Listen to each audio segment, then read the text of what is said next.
Good evening and thank you everyone again. So this is just a bit of an introduction about Dental 101. We mainly help you with the part 2 preparations. I'll be giving the control to Dr. Jigyasa in a few minutes. We are trying to basically help you understand and help you in a journey to get your license, to practice and make a life in Australia. It is a passion of ours. It is something that we truly believe in, and we are here to help you in any way, shape, or form that we can. Presently, with everything else that is happening around the world, I guess there's too much uncertainty, but hopefully after today, there will be some kind of clarity, and maybe we can help you in achieving your goals. First of all, wishing you all safe and well. Safe and positive vibes to all of you and your loved ones and your families. So, who we are and why we are here. We are a group of passionate and motivated professionals trying to help every professional individual, especially in dentistry, in all aspects of their professional journey and to achieve their personal and professional goals. Together, we have with our team over 2 decades of experience. I would say close to part 2, all of our mentors and instructors over 50 or 60 years of experience, but over 2 decades with part 1 and part 2. We have been helping professionals since about 2013, and we provide end-to-end solutions for all of your professional needs. Winspert is Dr. Jigyasa, and we are Team Dental 101. I'm pretty sure you all know her. You have heard of her, and then soon you'll be hearing from her as well. So she is extremely motivated, really, she tries, goes above and beyond and helps you out in the best way she can. So it will be a good presentation, and stay tuned for that. That's just me. We have our team with us. I have been in Australia for over 20 years. I'm a practicing clinician. I've worked with the Defence Force as well, and we have our own practices. So a bit more about us down the track. We will be giving a part 2 presentation also, not today, probably during maybe another week or so. So if you or any of your friends are interested, please do get in touch. This is Kanika Arora, who you all can see as well. So she is probably the backbone of Team Dental 101. And any kind of queries and anything that you need, you will be in touch with her. So there's no escaping that. So everyone knows who Kanika is. And eventually when your part 2 journey starts, and I'm sure for all of you it will, that's where we'll be. Nice to meet you all. Thank you for coming in. Thank you, Dr. Dipesh. Awesome. So a little bit of perspective. I'm sure you are getting eager to go into the meat of the presentation today, but I'll just give you a bit of presentation. It's always good to have a bird's eye view of everything. This is one of my favorite slides. It says that everybody is prepared. Everybody wanted to do something, but then something else happened. We shouldn't be, it's all about a different perspective of everything. Yes, we all prepare. Yes, we all work hard, but things can change. We should never, I guess, stop making the efforts. That's what it means. Be prepared. Luck is nothing more than being prepared and taking the opportunities at the right time. You never know when the borders open up. You never know when they are going to give you the dates, and hopefully it all works out. So be well.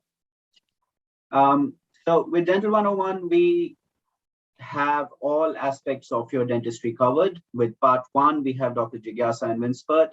We do part 2. We will be starting with the Canadian exams, not now, but maybe in the near future.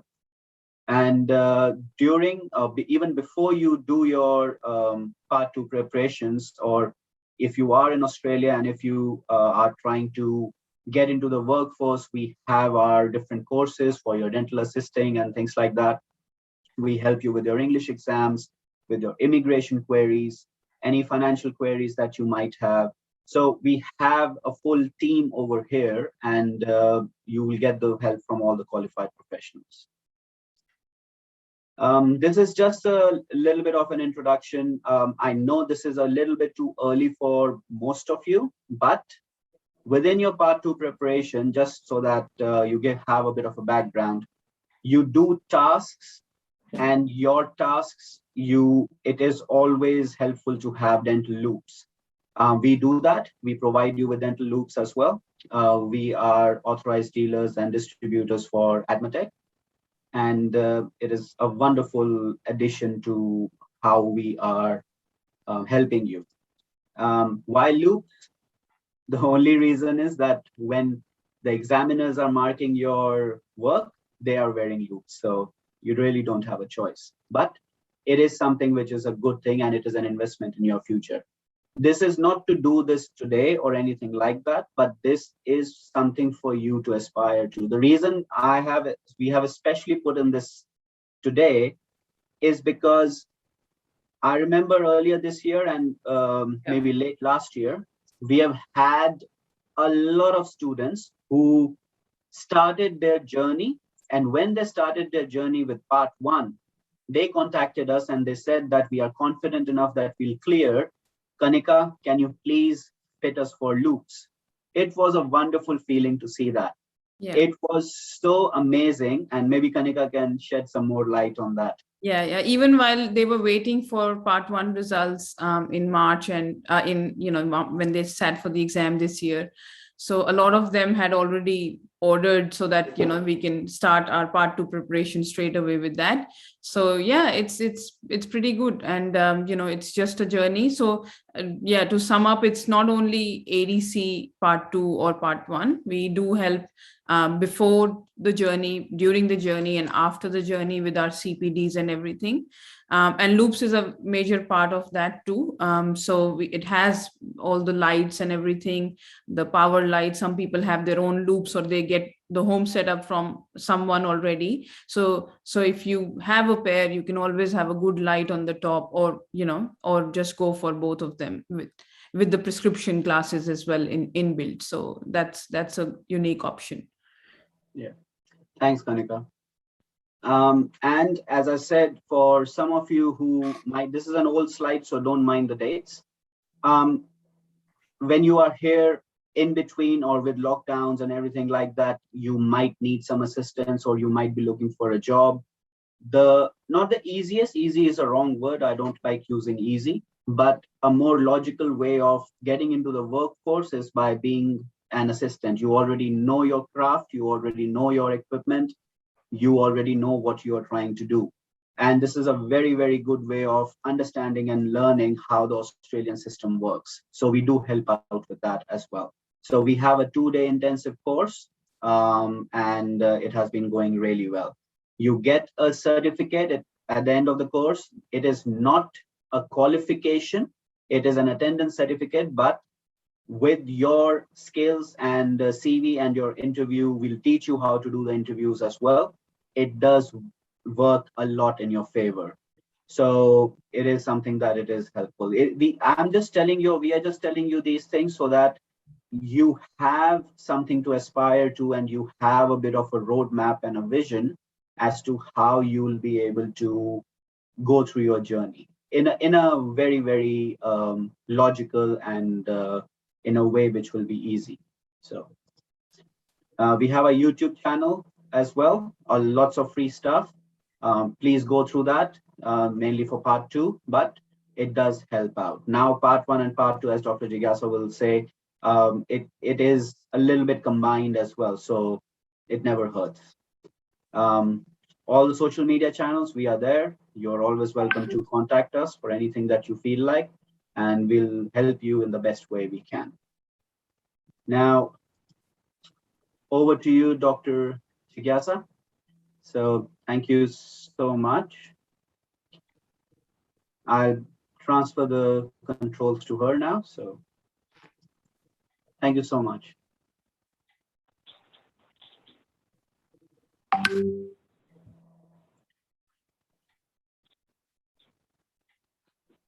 Yeah, you have the controls now. You're muted, Dr. Jigyasa.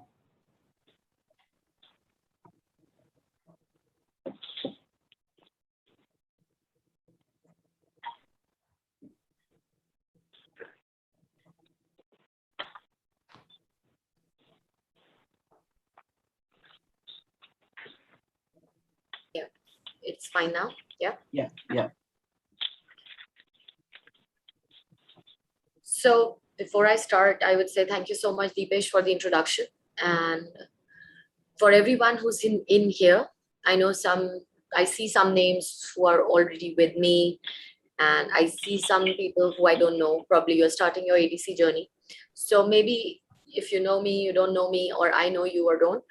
But I'm addressing this meeting as for everyone who's probably, for the one who's starting their ADC journey and what to expect, because we had a similar orientation few months ago when ADC really announced what changes they were going to make, but nobody was sure until the exam happened how you would anticipate those changes, because those were very broader terms what they used to explain the domains that they would be asking.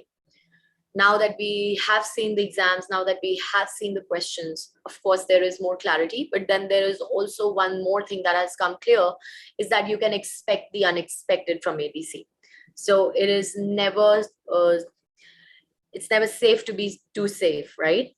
So you will have to think out of the box, go beyond your preparations, go beyond what you have been doing. And I will be addressing each one of them. So I'll take you from the start till the end, how my understanding has evolved with the current changing patterns. And then towards the end, we'll leave for you guys to ask me questions and whatever you have. And as you know, I run a course for part 1 as well. So I will also give you an introduction about what we will be doing in my course. But before I go into what I do in my course, I'll give you a general introduction also, if you want to prepare by yourself, how you should be addressing this new changed pattern. So when I start with this presentation here, so just to give you one insight, that first of all, there is no formula for success except, accepting how the things are changing and what is brought to you. You will have to accept it, and you will have to continue to evolve in learning. So change is inevitable. Change is the only constant in life, and you will have to flow with it. If you try to resist it and you don't try to, you can't complain any system, you can't complain any authority. You just have to accept what has been brought to the table. And then, for your success formula, you just prepare as per that.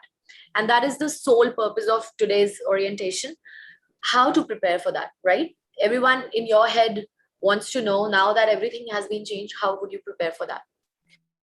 So basically for you, when you start the ADC process, you know that there is an initial assessment step which you have to take before your part 1. You need to assess all the documents, you need to get them assessed, and then submit the form, receive a confirmation, and then you can apply for your ADC part 1 exam. It has to be done within the timelines, at least 3 to 4 months before the exam. You should have it.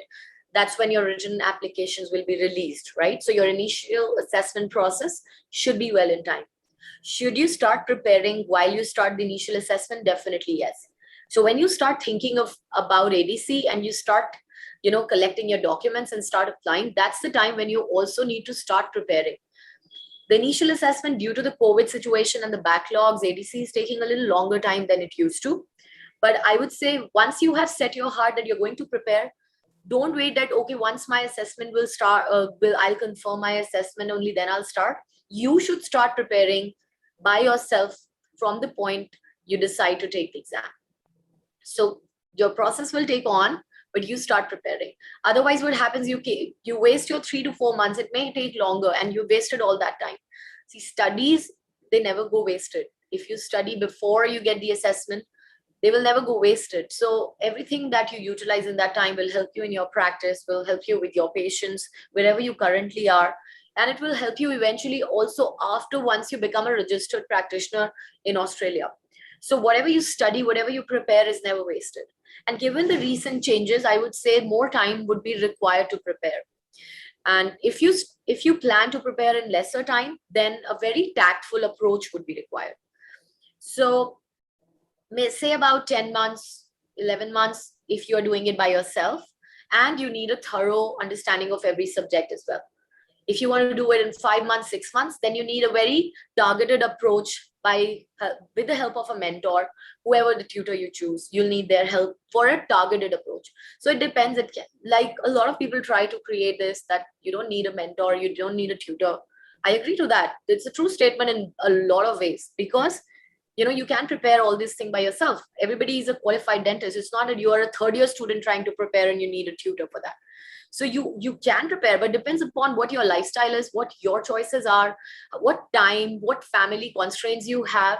And there is only a limit a person can target themselves. Like a person who doesn't have much family responsibilities might be able to do, a complete 10-month preparation by themselves. Absolutely, yes, they can score the highest of the grades because they can study as much as they want.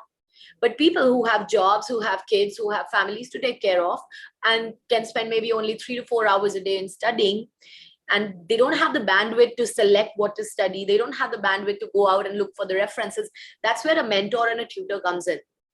So we are just an aid, or we are just an auxiliary. Of course, the success is yours, the hard work is yours. We don't study for you.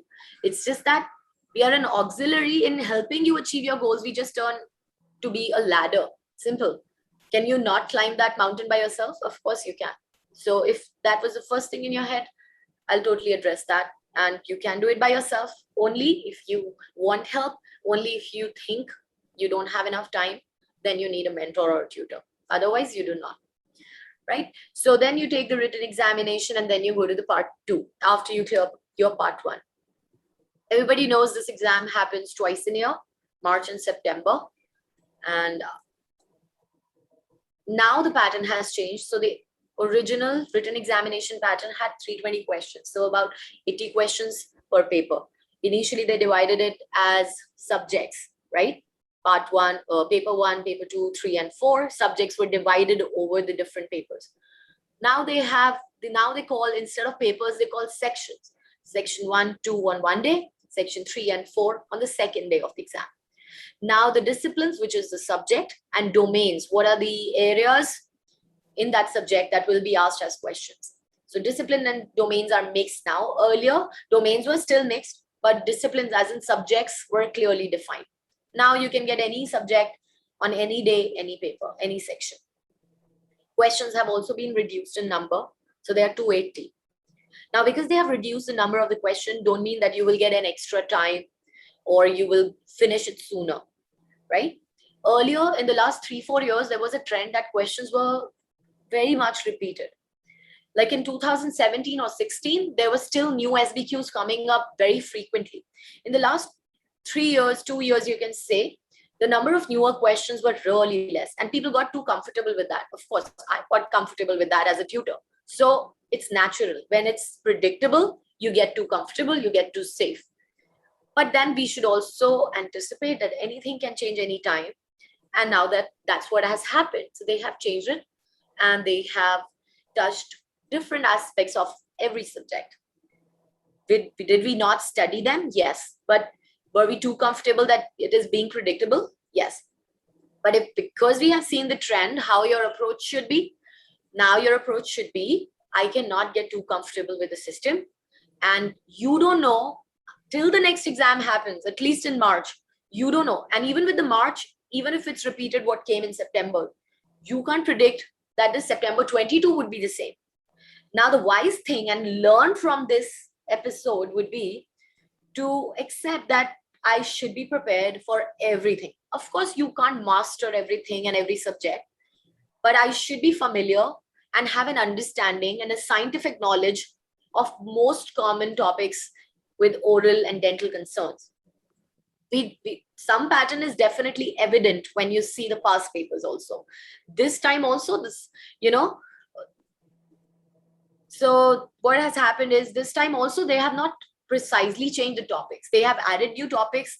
The concepts are still the same, but they have touched different aspects and different applications of those scientific concepts. So the question has reduced in number, And definitely, but the language of the question has gone more extensive.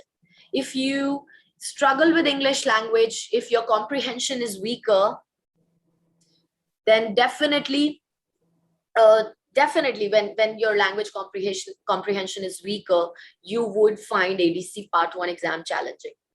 Even if your concepts are clear, that is one thing that you must tell yourself. You need to practice language comprehension a lot. Even if you think that your English is good, but if you cannot read and comprehend the exact meaning, and if you can get confused with the twisty, out of scope language, which is deliberately given in a part of a question to confuse people, then definitely your known concept can also go wrong, right? So everyone gets the relevance and understand the importance that I'm here emphasizing on, that your language comprehension is really important. Those who have given in this time, September, they would tell you that how twisty the language was, how long the language was, and how complicated the language was, how they put even out of scope information in the given history. And it is your job to find out the relevant information, what is relevant for the patient, and ignore the non-relevant one. That comes easy? No, not for everyone. That is a very challenging part of this exam now, right? So if you know your drawback, that you have a challenge with language comprehensions, how complex literature in English language you can read and comprehend, you are being judged on that, definitely, right? Now, passing requirements, each cluster, and you would be needing to pass in each cluster, each section, and that's how your result will come. Nobody knows the exact cutoff. It changes as per the difficulty of the exam, of course, but they have definitely said that out of 280 questions, 240 would only 240 would be scored for, and 40 questions will not be scored for. That's what they have also announced officially. Now, for an SBQ, because everything is an SBQ now, and there is no standalone MCQ. So everything is SBQ. Earlier also SBQs were being asked, right? The only difference in the SBQs before and the SBQs now is, first, your language will not be very easy because they have got newer questions now. You have no familiarity with the newer questions. So of course, when you read a familiar question in the exam, your brain takes lesser time. When you read a non-familiar question in the exam, your brain takes more amount of time. And that's why it will impact how much time you will have in the end to revise. Am I making sense for everyone? When the newer question comes and your familiar questions don't come, how much time you take in the exam to process and then come to a right answer will change. Is that right? And because you don't have time for revision, your chances of accuracy will also go down, right? It's a simple correlation. So because the language has changed, now you can say that, okay, I will not do the older SBQs because they were not asked this time, and I will only do this time's SBQ. So those who prepared only this time SBQ and then an older SBQ comes, it would be a new non-familiar language for you in the March exam. Yes or no, please? Are you getting a sense of it? If you don't do the older ones, then it will be a new language for you because every time they take a twisty language. So as much you practice, whether the older SBQs or the newer SBQs, as much you practice, use them only for your practice and developing a skill that I need to be reading them in the exam and I need to master that comprehension. So they are your practice tools. But can we go to the exam being comfortable? Okay, I've done this and only this is going to come? Never. And anticipate a newer language. This time students were, taken they were shocked or they were just taken with surprise because earlier maybe 70-80% language was familiar. This time only 20 to 30% language was familiar. And that's what has only happened. But the concepts, the scientific concepts, the clinical dentistry, that has not changed. Those concepts will never change. Whether you go for Australia, whether you go for UK, whether you go for North America, Canada, or USA, your basic dentistry will never change. Only how that country puts the language across changes. North America puts a very straightforward, direct questions. UK has a very different clinically approaching questions, if you have seen Kathleen and past tests. And Australia has a very beautiful storytelling way. I think Australia has the most clinical questions, most clinically relevant questions, if you compare all the countries. But does that test you on a higher skill level? Yes. But does that also mean that you will be practicing amongst the best of the dentists? Yes, that also yes, right? So for practicing, you have previous SBQs. Thanks for that.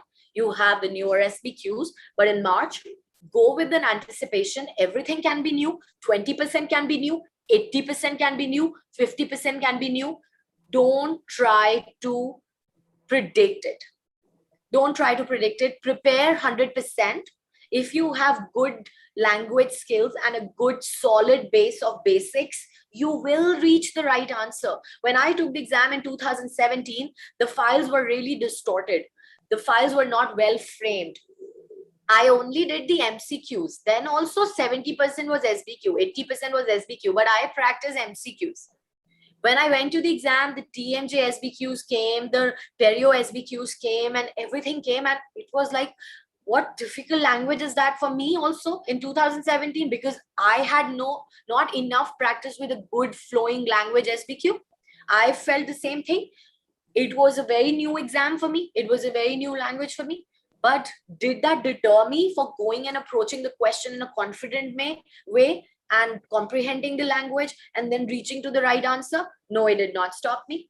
I went ahead, I read the language, I applied my knowledge, stayed confident.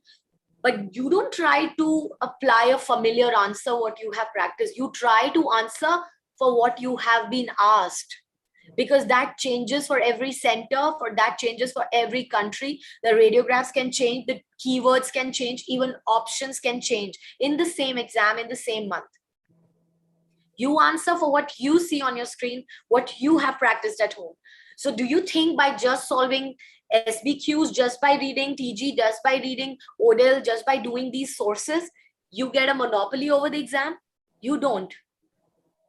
Everything you prepare, but what takes you to success? Your skill of applying all that. Did I make sense? Success formula is not in the sources. Success formula is here, how you apply what you have learned. A lot of people said, I did this, I did that, I did this, I did that. I was not able to answer because you didn't have the basic skill to read, comprehend, derive the meaning, consolidate the information, reach the direct answer. Those who had that skill and prepared the same stuff like you did, applied a critical thinking in exam, would successfully mark the right answer only, right? Language may be closed, language is closed, but the meaning is always one, right? Language may be closed, but two closed sentences will have different meaning, even with the slight change of language. Do you all agree with that? That's a very minor nuance of an English language, right? So languages are closed, options are closed, let it be. It's your skill. Can you derive the crux of that? Can you derive what empathy it is showing to the patient, what emotion it is taking out for the patient? Because now you're being judged on your professionalism, how you communicate with your patients, how you promote the health, how you educate them about the preventive. How will that come? How will that come? How will you promote the health? Till the time you know everything about fluoride, till the time everything you know about the conservative treatments, till the time you know everything about your restorations, their physical properties. Can you rule out, oh, I don't need to read amalgam now. I don't need to read composite now. I don't need to read GIC, stainless steel, individually. I don't need to read all that because, ADC asked me just about ethics, how I'm going to talk. I just need to be worried about APRA complaint, ADA complaint. No, that is just 20 to 30% of the whole paper. Rest of the domains are still your clinical information gathering, how you read and consolidate your important keywords in the history to come to a right diagnosis, to select a right management plan, which will include your examination tests. What tests would you conduct? How would you reach a more likely diagnosis? And then your treatment, then your evaluation. Is it still not the rest of the 70% of the exam? Yes, we have professionalism and health promotion as the 25%, but we still have 75% on the scientific evidence-based dentistry, which you will have to read. And you think by just solving one past paper file or just by doing the last 5 years of questions, you will acquire scientific knowledge. But the skill of applying that relies most how you interpret that information, how much you remember, and then how much you interpret the language of the question asked in the exam, and then apply those clinical informations, your diagnosis, your management plans, your treatment, because you have prepared, you know which treatment is better, when to go for what treatment, how to evaluate complete dental state and complete medical state, drug history. So is there a shortcut, do you think, with all this being judged upon, and if this time entirely 80% new, do you think you can have a one short pill that I can give you or any other tutor give you and you can clear the exam? You think that? That's one thing I want you to really now understand. There is no shortcut pill. There is no pill. There is just hard work. There is blood and sweat that you will have to put. There is practice, and there is as much as you read. There is as much as you know. Now, ADC is getting highly competitive. More you guys know, better will be your chance at success. So don't think about how less I can know to clear the exam. Now your approach should be how much more I can read to clear the exam. Is that right or wrong? That's one statement, changes the entire approach, how you prepare. Give me how little I need to prepare to clear the exam. Wrong approach. Tell me what more I can read. So even if they go out of the box and they go to the fringes of dentistry, I can still master them. Right? That's where successful candidates will stand, who have this approach in their head. If you come with that approach, then definitely luck will favor you and you will be successful, because since the beginning, your approach would be to embrace as much knowledge as possible. That is one thing I really would like to advise the newer students. Do not go for shortcuts. Do not go by, just tell me one book which I can read and I can clear this. There is no one book. There is no one formula. There is no one short pill. Right? So there are 40 unscored to 40 scored questions. As I told you, these are the subjects. You need to have scientific knowledge for emergencies, endo, general med, infection prevention, oral med, oral surgery, pedo. For the percentages change, but you can't predict for sure. This time, next time, there can be emphasis on another subject. You have to take the entire dentistry approach. The basics will never change, and the basics will always be the foundation of any competitive exam. But the basics now alone will not be enough. They were maybe few months ago, basics and advanced study just was enough. Now you have to go more advanced. You have to also know, because now they want you to be competent at the same level what the BDS or what the DDS in Australia come out after graduation. So when they allow you to enter the market, they want you to be at the same competency where their candidates are, where their pass out students of dentistry are. And they are taught ethics, they are taught communication, they are taught critical thinking, they are taught language understanding, information gathering, applying scientific knowledge, coming to diagnosis, evaluating, management, treatment plan, evaluation, and how to be professional, where to report, how to deal with your colleagues, how to deal with your patients. All that their fresh graduates are taught. And that's all you need to know. When they want you to enter their country, they want you to be at the same competency, not even 1% less. Does that make sense?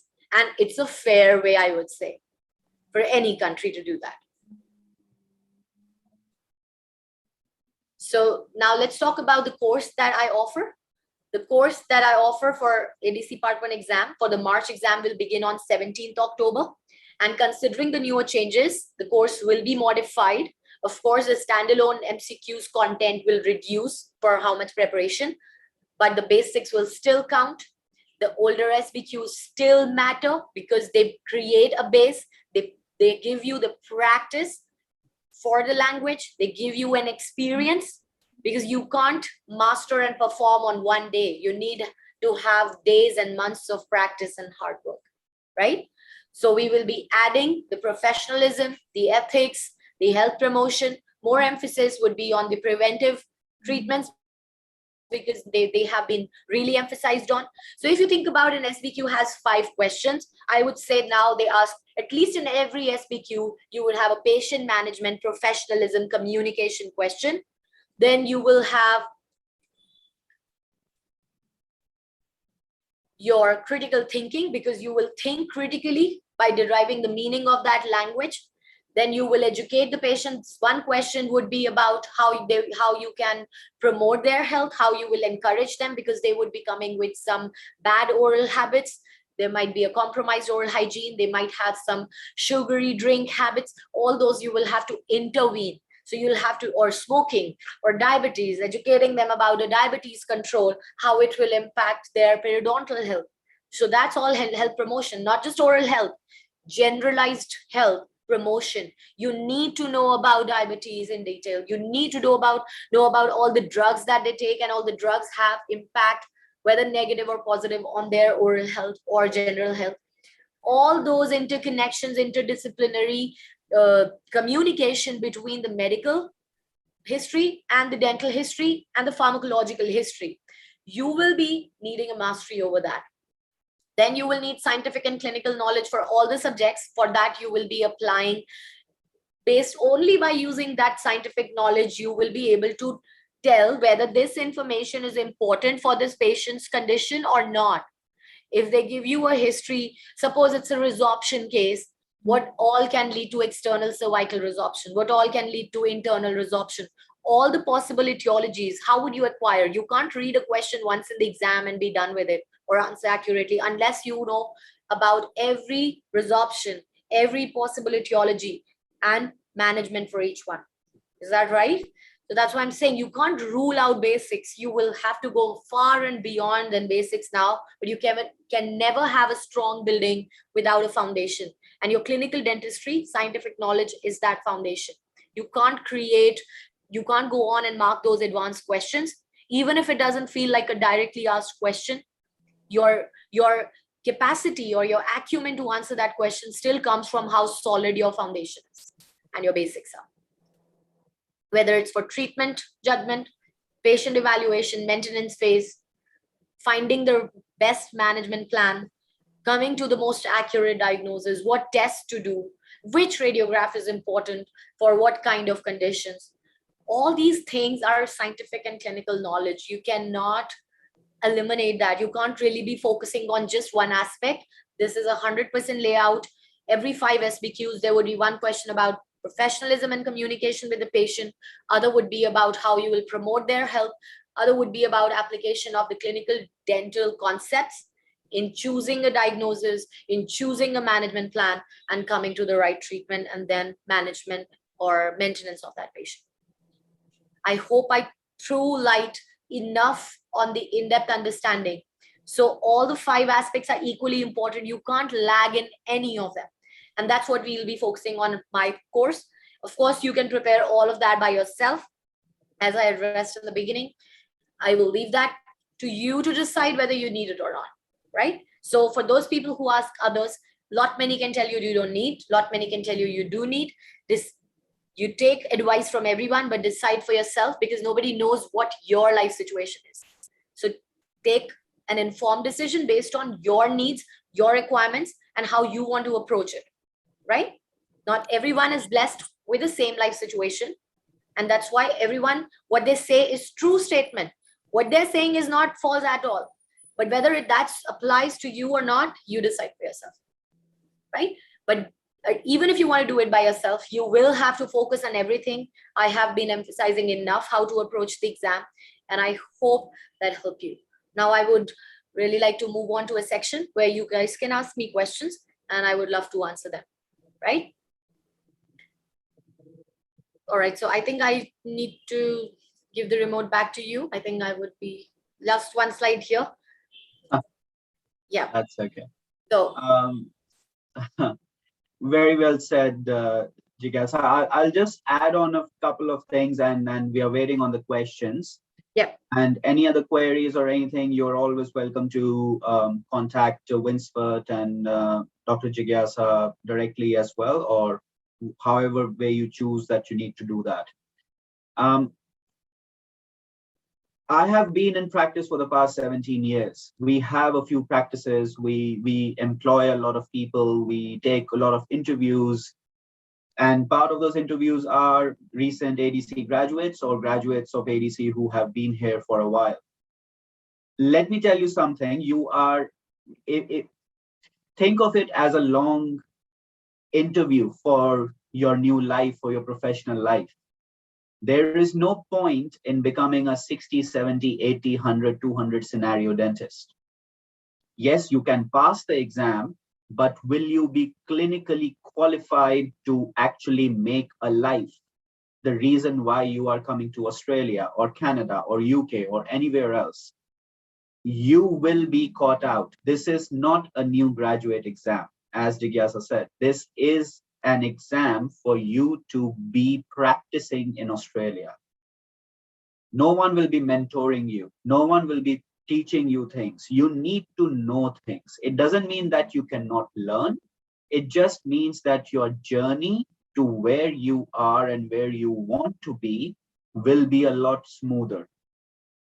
You have a lot of experience in your country, or maybe you don't, but the attitude needs to be a lot different in how you are trying to do these things. Someone told me that luck is basically laboring under correct knowledge. That is what we are trying to do. We are trying to provide you the best clinical and the correct knowledge that we can. And what you do with it, how you do with it, it's up to you. I hope that is a bit easy now. I think there are a few questions. Oh, maybe just one. We are waiting for a few more questions. There's one from Nitin. What are the options and pathways for dentists who eventually pass the ADC? Are there real options for practice? I don't understand the question, but I'm assuming that it means that what happens once you pass your ADC exam. Once you pass your ADC exam, the biggest thing that we need to understand and realize is that ADC does not equal residency, green card, or permanent residency in any country. ADC or any equivalency exam is a qualification for you that you are eligible to practice in that profession. How you get to a country is a separate question for each and every country. So depending on your age, your family scenario, what you are, how you are doing, that can be looked into it. But yes, if you are coming as a skilled migrant through dentistry in Australia, ADC is something that you need to do if you want to practice as a dentist, but you can come in whichever shape and form that you can.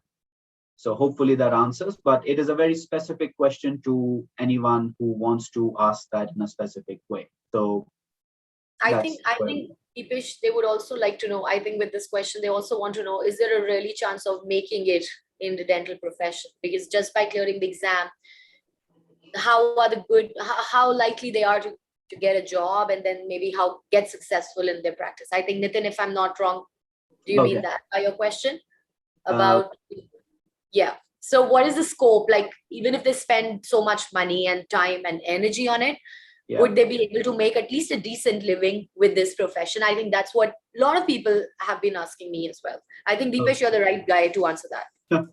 I'll try. So, okay. I'll try and say it in a very different way. A decent living, money, they are concepts which are very different for everyone. They are very, very sacred and very personal to anyone who wants to think like that. I am from India. We are all immigrants. We are all migrants. I had a very good life. I have a very good life. I wanted to go out because I wanted to study abroad. Money was not my motivation. I still have friends in India. I'm talking India. I'm not sure where everyone is from. Who are still grossing at this point in time 15, 18, 20 lakh rupees, which is equivalent to how many ever dollars a month. So is their life better than here? I don't know. The bottom line is that the profession that you are in dentistry, in Western world, in all the OECD countries, which is North America, UK, anyone you will be very well paid. You will have a good standard of life. You will be able to provide the basic necessities and even more as compared to the general population. You will be probably one of the top 5 well-paid professionals in any of the Western countries as a practicing half-decent dentist. Hopefully that answers that question. So yes, it is worthwhile, but provided what exactly are you looking for when you mean by that? The money that you have spent is an investment. When you spend money on yourself, I truly take it as an investment. So that is how I would look at it. But personal circumstances differ. I'll just quickly add to that, Dr. Dipesh. I mean, I talked to a lot of candidates with a similar question. If your concern is regarding availability of jobs, there are plenty of jobs available. So people who are overseas and you might have heard from someone, oh, don't go to so and so country, there are no jobs available and all that. That's not true. Sitting in a different country, exact situation here is that definitely a lot of dentists are needed here, and it's like, as Dr. Dipesh would back me on this, this is just people who are graduate from good universities like Melbourne Uni, Sydney, Adelaide, they or the graduates from here, they wouldn't want to move to country areas, right? So it is ADC graduates who do that. And it's not, there's nothing bad in that. There are very well paid practices. There are good jobs available to country areas. There are options of permanent residencies also available, if you find the right employer, and all those job opportunities. And that's what we help as well in. So when we started in an introduction also, we did mention about that it's not only ADC that we help, we do help before, which is all migration queries. We have a migration team, immigration team. We can always get you in touch for your personal circumstances. Then we do help during ADC. That is what we are doing. Part 1 preparation by Dr. Jigyasa. Part 2, we do clinical hands-on here in Melbourne.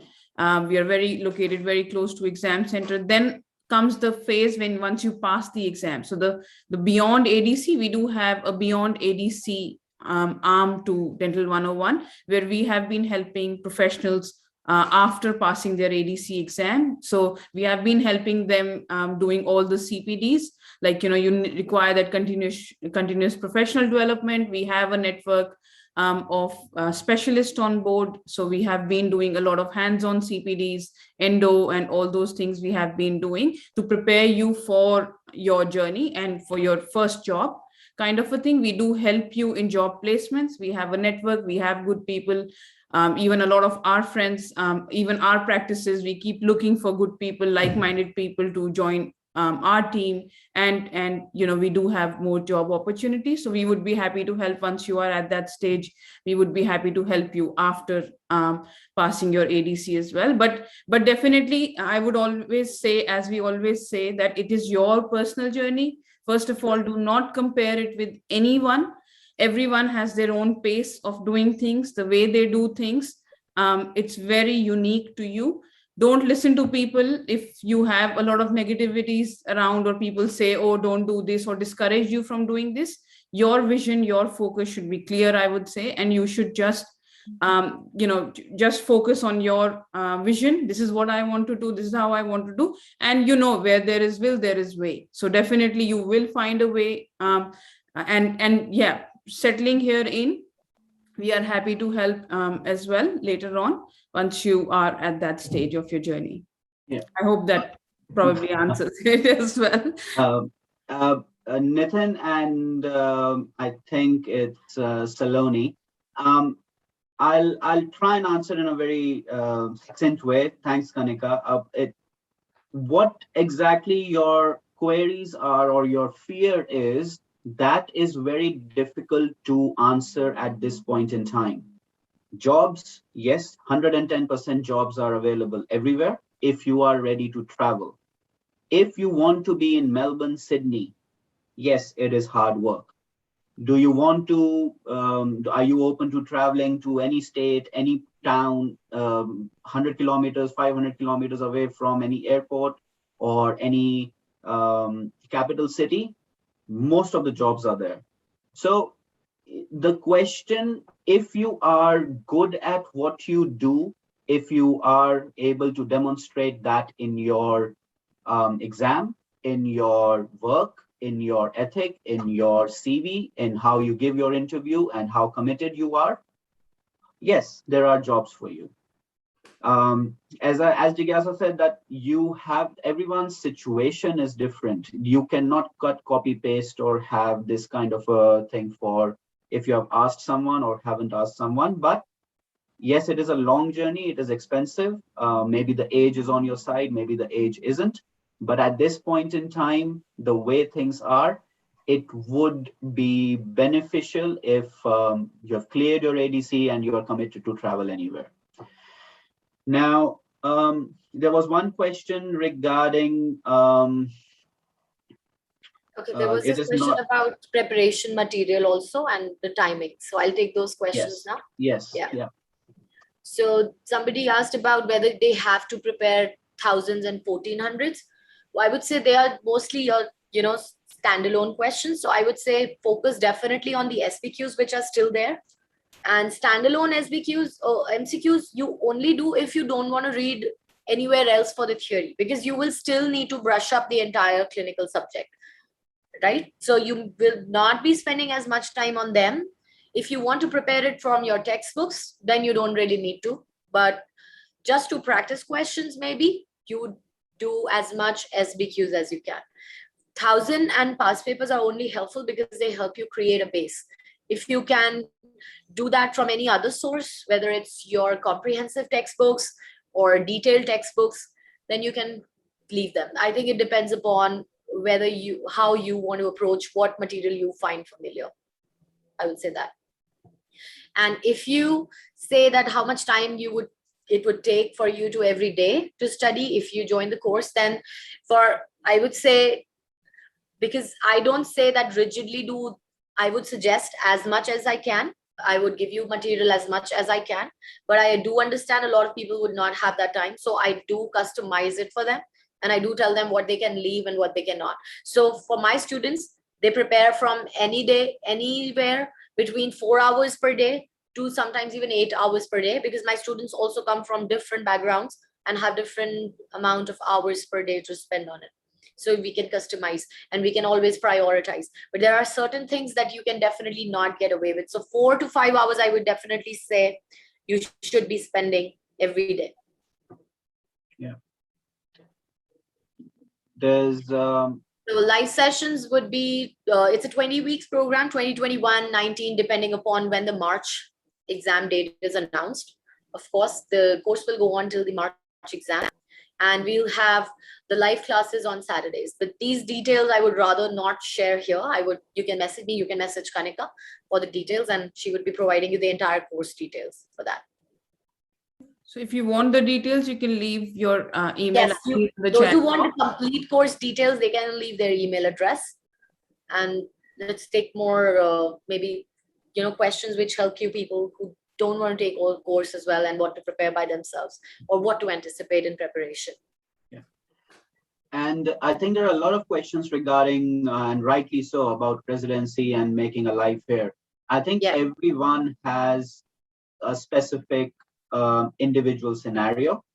So what that means is that there is no one size fits all. There is no answer that we can give you that will fit.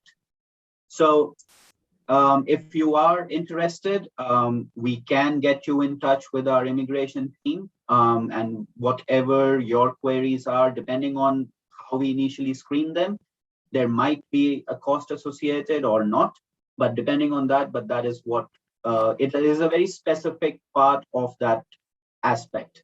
So we prefer not to answer those immigration queries in this um, pathway, like in this forum, basically. That's what it means. Yeah, and there's another question from Dr. Monia. Basically, Dr. Monia, can you suggest a fellowship or else for someone cleared ADC part 1 only, waiting for part 2? There is no fellowship program, I think.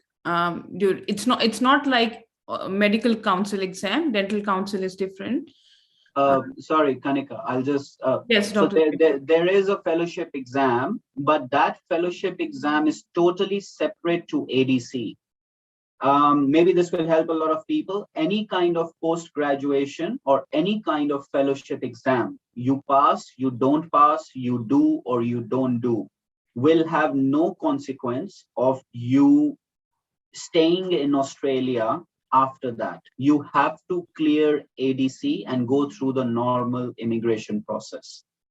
If you are already in Australia as a resident or a citizen, yes, you can do it. But clinical practice will only happen once you have done the ADC part 2. So there are two different aspects to it. You can do post-graduation and fellowship, but practicing as a clinician will not be helped with that. You have to clear your ADC as well. Hopefully that helps. Yeah. I'll take that question from Nona now. Yeah. So the live class is once a week, which would be on Saturday, and over the weekdays, of course, there would be a well-defined curriculum of the webinars that you would be watching. They're pre-recorded because they are of the questions which were repeated and which are already being asked. So there are and therapeutic guidelines and ODEL. Of course, we would not be spending as much time doing the standalone MCQs now. So the SPQs, the therapeutic guidelines, the infection control guidelines, the ODEL, all those classes will also be provided on the weekdays, but those would be as recorded webinars. The live class for newer topic discussions and the newer clinical vignettes discussion, because I'm also designing at least 40 to 50 new clinical vignettes based on the newer topics, which some have been asked in the exam, some have not been asked in the exam, because we can't get too comfortable and only do what is asked yet, right? So because the best way to approach this is always to be prepared 200%. Because if you try to go for shortcuts, try to see, oh, this will come or that will come, some people might say, I know what will come, I know what that will come. I think this is misleading. This is totally a mockery of this exam. Any competitive exam is only cleared when you have your basics, when you have your preparation. And that's what we have been doing in the last 5 years also. The result shows every time. We get 85% of my batches clear the exam. And that doesn't come from doing known questions, or that doesn't come from, mugging the answers. That only comes from thorough foundational preparation. So we have definite one live class to continue to discuss, share new references, get new articles to prepare. And other would be your weekly or on the weekday basis, you would be provided a set curriculum to watch the recorded webinars. Those who cannot attend live will definitely get recordings. That's how I started the recording process entirely. We started it 3 years ago when all my students were from North America to New Zealand, I think, west to east. So I cannot practically cover any time zone. Right now I'm in India.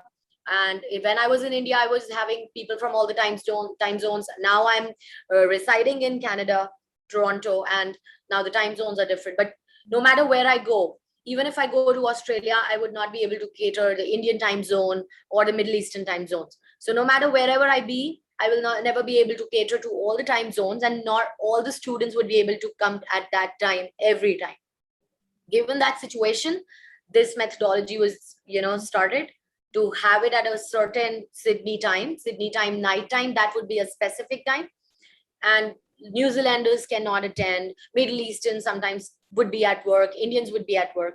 So depending upon, it is always recorded and you can watch it the next day whenever it allows. And you cannot practically allow every live class, right? You can have live can, show up. And then I cannot just tell you that the class is over. So you have to watch that, because everything discussed in the class is important. That's why you'll get the recordings. And that's how I have accumulated this also, this whole plethora of recorded classes from the previous batches also, which you will be also watching. Over that, there would be live classes also. So it would be the amalgamation of the best. And with the live classes also, you would be given recordings of those as well, eventually. Yeah. But never go and never fall for, the I don't know, people or situations or other students are telling you that, just do this and you'll clear. Oh, I knew this will come. I know that this will come. This came once, something else will come. 99% things also come. Unless you are completely prepared, you cannot clear the exam. And that is what is totally needed. From Akanksha, short answer is no. Dentistry, ADC is very different to medical and AMC. You cannot work anything clinical, which means you are personally touching the patient and doing physical things. You cannot do without ADC. You can be a dental nurse. You can own a practice, you can employ a dentist, you can do whatever you want without touching the patient. So short answer is no, you cannot. There's another question from Dr. Pooja as well. If by any chance we can't clear the exam, what is the other option except ADC to become a dentist in Australia? Can we get a credit to get into university? At this point in time, I'm not aware of it, and I don't think there is a pathway like that. Yeah, I wouldn't say there is a pathway at this point in time. The ADC is the only pathway for practicing as a clinician in Australia at this point. If it changes in the future, I'm not sure. Not at this stage. Yeah, any other questions anyone has? People who have joined right now, I think we are almost towards the end of the session. Yeah, so we have been, I know a lot of the meeting got full and a lot of you couldn't join in earlier. But if you still have any question, we are here for another 5 minutes or so. If you still have, feel free to put them in the chat box. We'll be happy to take your questions as well. And if you need any details for the courses, you can either contact Dr. Jigyasa, you can contact us, WhatsApp us, or email in the chat box. We would be happy to send you the details for part 1 courses. There's a question from Sanaz. It's a very interesting one. We get this at least once every 2 weeks. Do you recommend that we go and study from the beginning at uni? Totally, as Dr. Jigyasa said, your personal circumstance, your personal family life, your timings, your decision. If I was young, early 20s, and if I was able to take that option, I would only take it because I wanted to study abroad. I'm not sure where Sanaz is from, but I do feel that the way universities teach outside is not better or worse. It's just a bit different to how we are taught, at least in India. So for me, the fascination was studying abroad. So yes, I would do it, but everyone's different. So that is your personal choice. Yeah. And again, a lot of financial thing is involved. The studies, if you check out the fees and everything for the universities here, and apart from that, it's quite hard to get into unis as well. ADC is not easy, we would say, but it's even harder to get into university, especially for dental and medical. So probably do your own research as well from different universities and see what works best for you. Yeah. Any other questions we have? All good. So those who have sent us your email IDs, we would be happy to send you the course details. We will be doing part 2 orientation as well, once the results are out later on, and soonish as well, because a lot of candidates are really motivated while they're waiting for the results for part 1. They really want to know what part 2 is going to look like. So keep an eye on our Facebook page, subscribe to our YouTube channel, so we might make this recording available as well. So just keep an eye on our Facebook page as well if you are really looking to attend the part 2 orientation, just to understand the pattern, the overview, and things like that, and what's next after you get your results in October. So if you would want to know about that as well, feel free to get in touch. And wish you all the best for your journeys, and we'll definitely see you in part 2 preparation. Thank you so much for your time. Thank you, Dr. Dipesh and Jigyasa, Kanika. and Thank you. thank you, Kanika. Thank you, Jigyasa. Thank you, everyone. Thank you. Thank you, Bye-bye. everyone. Good luck. Do well. Thank you. Thank you. Bye-bye. Bye-bye.